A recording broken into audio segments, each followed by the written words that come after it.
Listen closely. The quiet part of the journey isn't punishment, it's protection.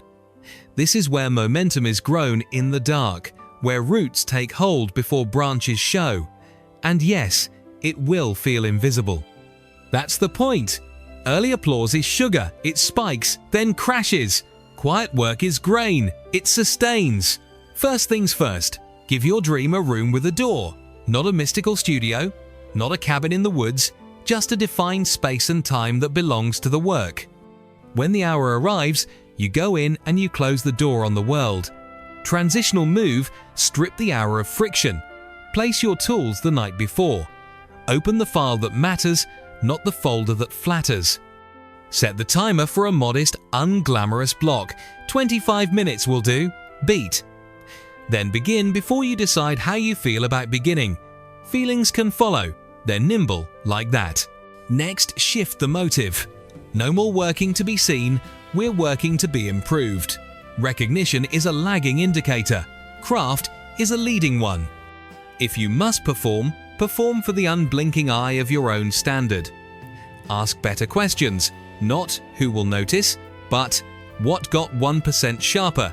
Not will they applaud, but will this iterate? Pride moves from the post to the process.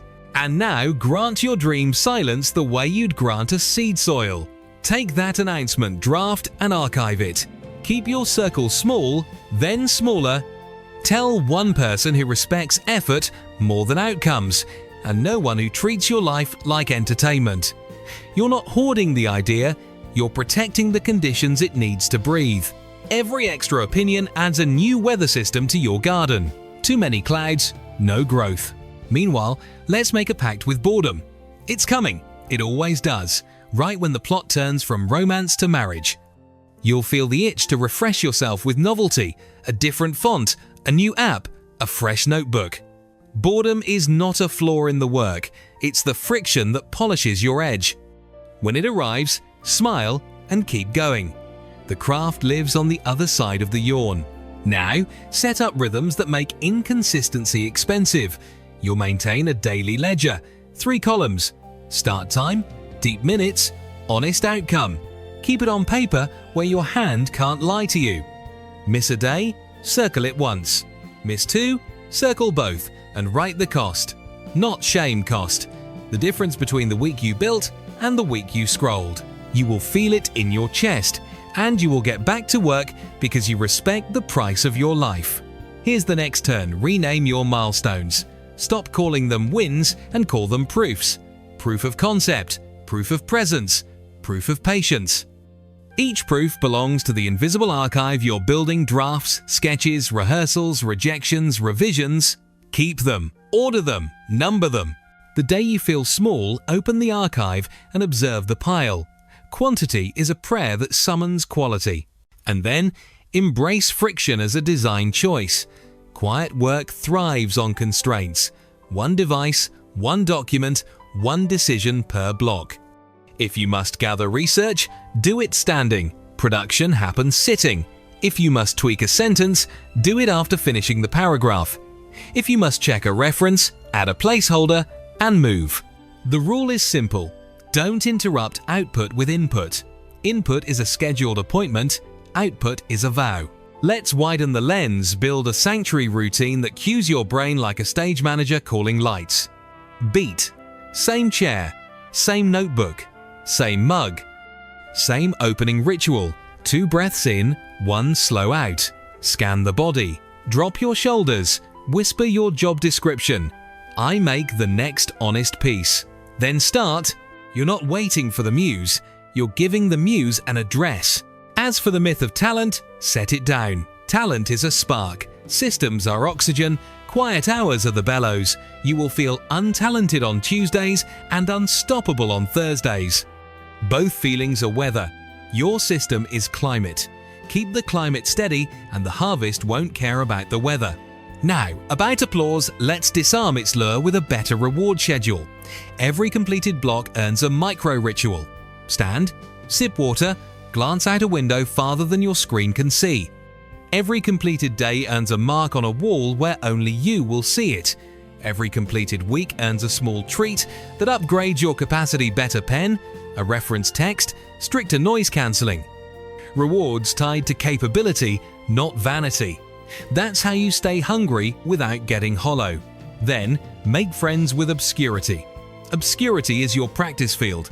You can miss, risk, and rethink at full speed without tanks of opinion rolling across the grass.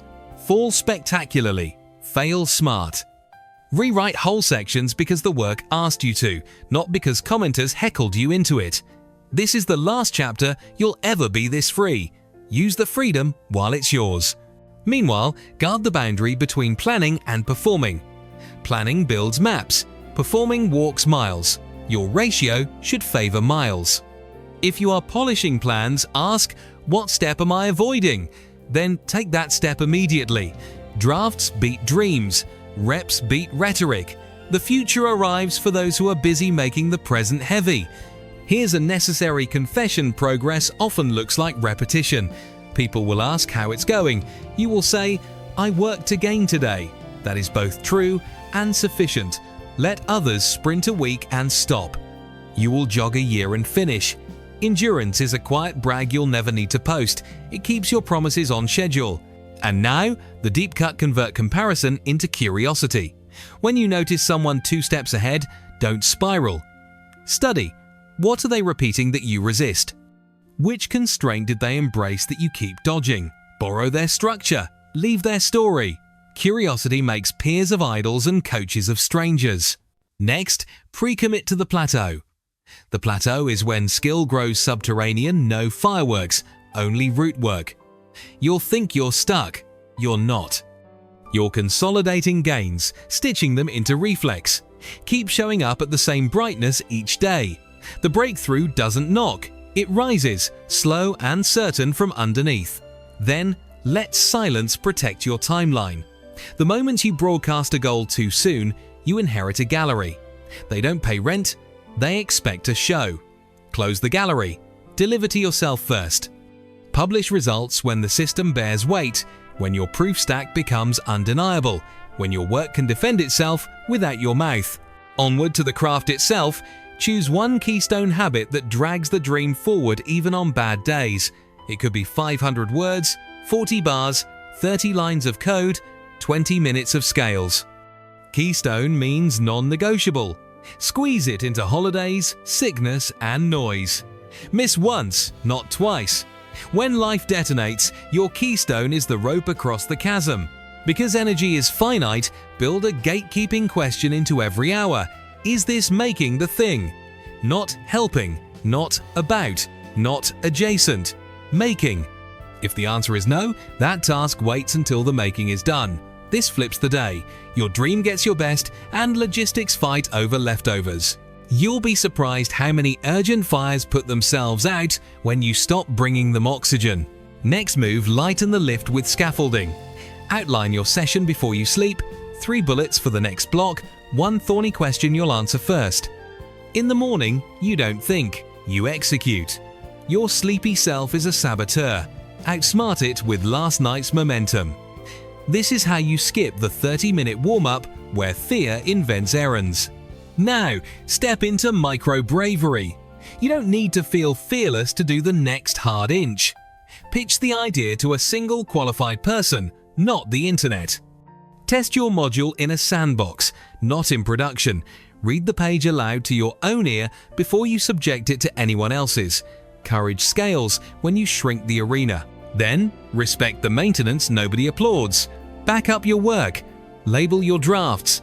Pay the small technical debt while it's small. Replace the dull blade. Clear the desk. This is the boring armor that keeps the work alive. The day you skip maintenance is the day small cracks invite storms. Meanwhile, create quiet accountability.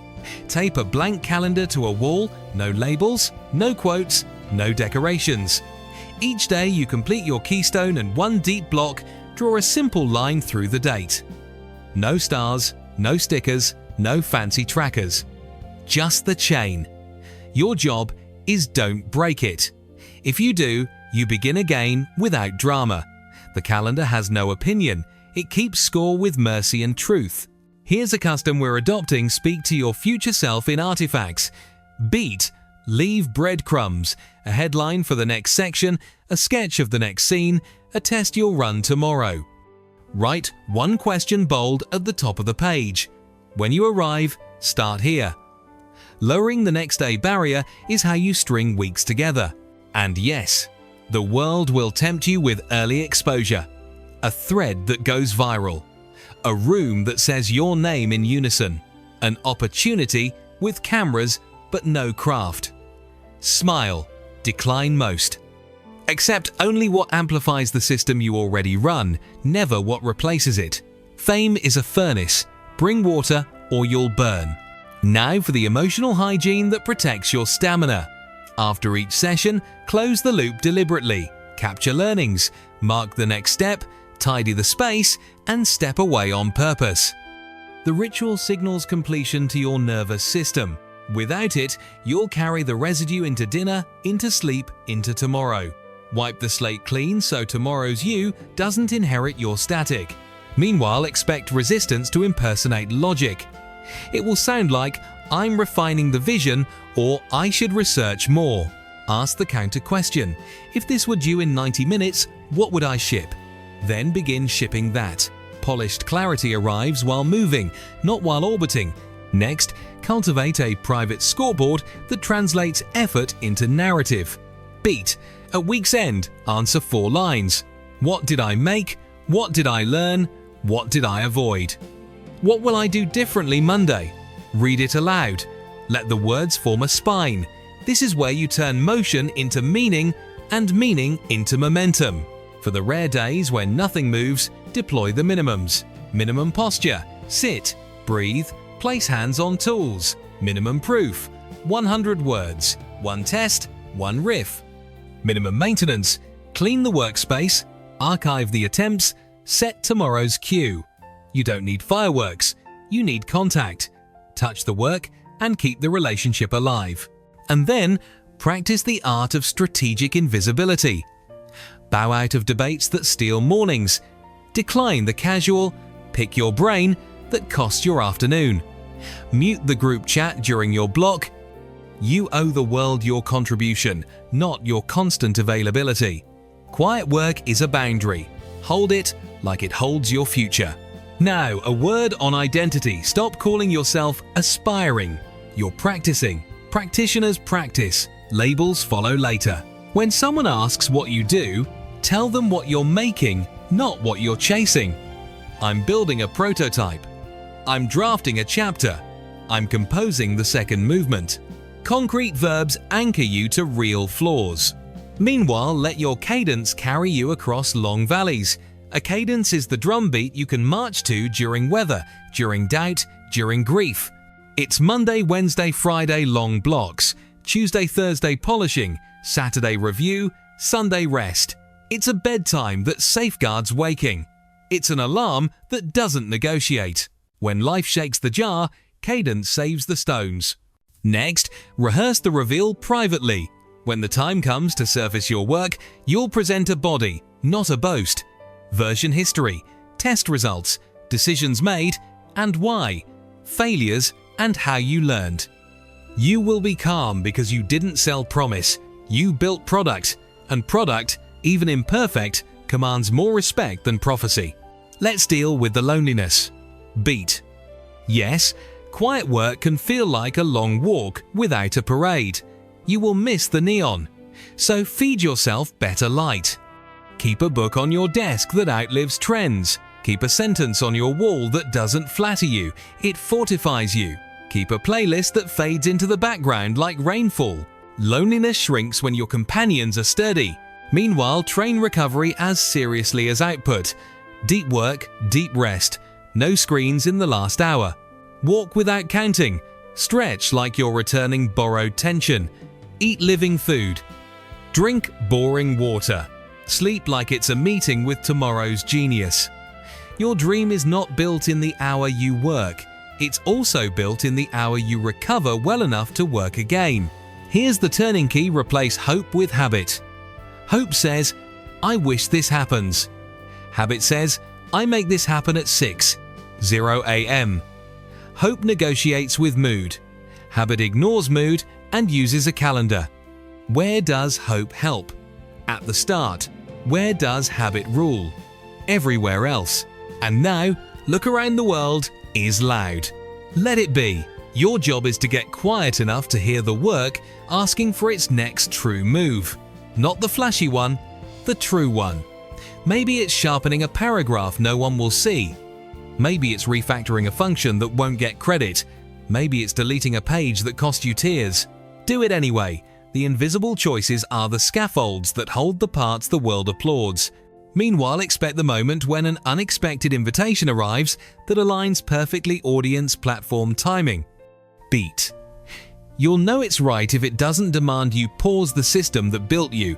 It will slot into your cadence like a missing tile, not explode your calendar like a grenade. You'll say yes with a clear head because your ready quiet hours made you so. Next, practice graceful secrecy. When asked about your progress, answer with warmth and brevity. It's in the oven. I'm in the middle of a good mess. I'm learning a ton. Curious minds will smile and let you cook. Nosy minds will push. Redirect with kindness and move on. You're not stonewalling, you're stewarding. Then, shore up the edges where your focus leaks. Put your phone in another room during the block. Disable every badge, every single one. Use website blockers like automatic doors that slide shut at session start. Leave only what serves the next inch. You are building a monastery for an hour at a time. Bells ring, work prays. Now, return to the engine. Reps. Beat 10 pages, become a chapter. 10 chapters a draft. 10 drafts a book. 10 prototypes a product. 10 gigs a tour.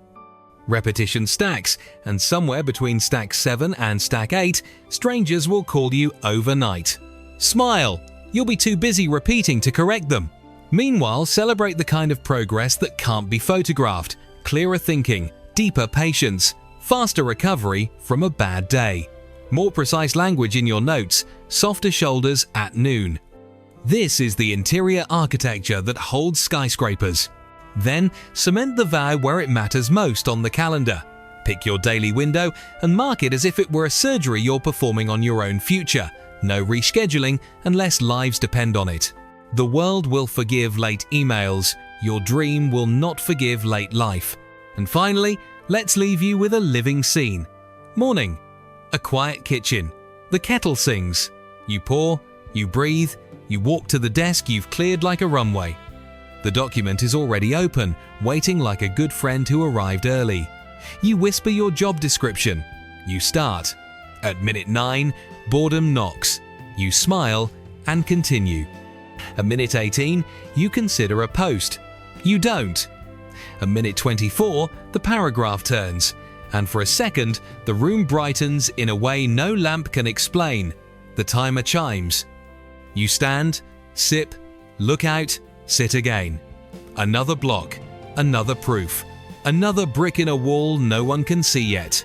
Keep going. Let the quiet carry the weight for now. Let your minutes stack into weeks, and your weeks into a foundation you can stand on with both feet. When the world finally hears what you've made, it will sound inevitable. They'll ask where you found the time. You'll know you didn't find it. You forged it, door closed, applause deferred, work humming, and that this right here in the hush before the next sentence is how the dream gets built.